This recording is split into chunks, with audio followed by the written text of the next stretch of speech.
এই লন ভাই, আইছেন দীর্ঘদিন পর ঢাকা শহরে থাকেন। দেখছেন ভাই এলাকা কত উন্নত হয়েছে, নদীর পার যা দেখতাছেন সবই মন জোড়ানোর মতো।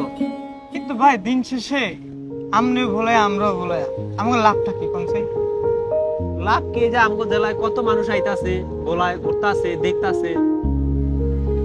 আমরা ওই জাইলি রয়ে গেছি।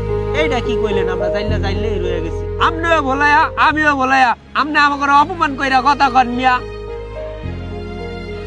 আরে ভাই আমার কথাটা তো আপনি বোঝার চেষ্টা করবেন। কি বোঝার চেষ্টা করবো ভাই? আপনি তো আমাকে প্রথমেই অপমান করছেন। আপনি বলেন আমিও বলেন, তাহলে আপনার আমি অপমান করে কথাটা ঘুমকিয়ে রে।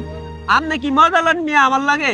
আচ্ছা ধরেন আপনার মনে করেন আপনার 10 কানি জমি আছে, 10টা সাওয়ার আছে, ধন সম্পদে ভরপুর, কিন্তু হঠাৎ করে ঝড় তুফান এটি সব উল্টে লয়ে গেল বা ডাকাইতে করে লয়ে গেল, তাইলে আপনার এই ধন সম্পদে কি কোনো লাভ আছে? এইটা তো কখনো ভাইবা দেখি নাই ভাই। এই যে বাইবা দেখি না, এইটাই তো আমাকে সমস্যা। আপনার কথার কোনো মিল পাই নেই, একটু বুঝিয়া বলেন। আরে ভাইয়া আমরা তো বুঝা না বুঝে চিল্লাচিল্লি করে আমাকে এইটা আছে ওইটা আছে, এমনি সুন্দর অমনি সুন্দর, আমাকে ভিতরে তো কিছুই নাই। আপনি যদি 15 বছরের চিন্তা করেন আর নাইলে যদি 30 বছরের চিন্তা করেন, তাহলে দেখেন আমাকে বোলার মানুষ বোলার জাইলারা ইলিশ মাছ ধরে আমাকে বোলা ছাড়া বিভিন্ন জায়গায় রপ্তানি করে। আমাকে এই বাংলাদেশের মধ্যে একমাত্র আমাকে বোলা জেলাই মনে করেন যে দেশের 64 ভাগ ইলিশের চাহিদা পূরণ করে। এরপর আপনার মনে করেন যে আমাকে এই বোলা জেলা 16তম জেলা, যারা নিজেরা ফসল উৎপাদন করে আবার অন্য জায়গায় রপ্তানি করে। এরপর আপনার মনে করেন যে খন্দে খন্দে এই শুটকি মাছ, তরমুজ, নাইকল, সুগারি আর অনেক কিছু আছে। আমরা এত কিছু করি।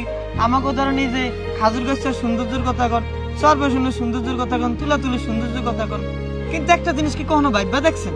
হঠাৎ করে যখন আকাশের অবস্থাটা খারাপ হয়ে যায় তখন কি হয়? ওই নদীর পাড়ের মানুষ, মাইনকার মানুষ, কুকটির উকটির মানুষ সব দুঃখা গাঙ্গে সাগরে ভাসায় লয়ে যায়, তখন আমার কাছে কি খারাপ লাগে না? এই যে আমরা যে বোলার মানুষ, হঠাৎ করে মনে করেন যে কেউ অসুস্থ হয়ে গেলে 11 বরিশাল নিতারি না, তারপর ঢাকা নিতারি না, এখানে ভালো একটা চিকিৎসা নাই, ভালো একটা শিক্ষা ব্যবস্থা নাই। আমরা গাঙ্গের মানুষ, গাঙ্গে আছে জাইলে উড়ে যাইতেছি। রাস্তা পথে একটু আকাশের অবস্থা খারাপ হয়ে গেলে মানুষ একটা রাস্তায় ফিরে থাকে। আমরা হেডাবাদ দিলাম আমি জান, এই যে নদীটি ভাঙ্গা যাইতে আসছে, এইভাবে নদী ভাঙ্গা শুরু করছে, 2 দিন পরে তো আমাকে বোলার অস্তিত্বই থাকবো না। এই যে বোলা যে ভাঙ্গা যায়, কে ভাঙ্গা যায়? নদী তো নবৈধভাবে বালু উড়ায় কারা? দূরের মানুষ উঠায়, বরিশালেরা উঠায় নাকি চাঁদপুরেরা উঠায়? আমাকে বোলার মানুষ উঠায়, আবার হ্যাঁ নদী ভাঙ্গা যায়, আবার হেরাই সবকিছু করে, তাইলে আমাকে কি লাভ? আপনি কোনছে? আমরা তো কখনো চিন্তা করে এগুলো দেখি নাই। এই যে চিন্তা করে দেখেন নাই, ভাইবা দেখেন নাই আমাকে ভবিষ্যৎ প্রজন্ম কি বা আমাকে সন্তানের কি বা পোলাইন চালানের কি?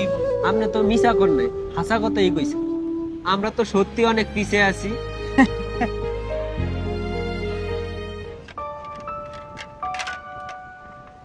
কয় টাকা হয়েছে আপনার? নাও ভাই আমাকে টিয়া লাগবো না। কেন টাকা নিবেন না? উনি আমাদের বিবেক খুলে দিছে, এতদিন পরে আমরা আসলটা বুঝতে পারছি। দিন শেষে আমাকে কোনো লাভই হয়নি।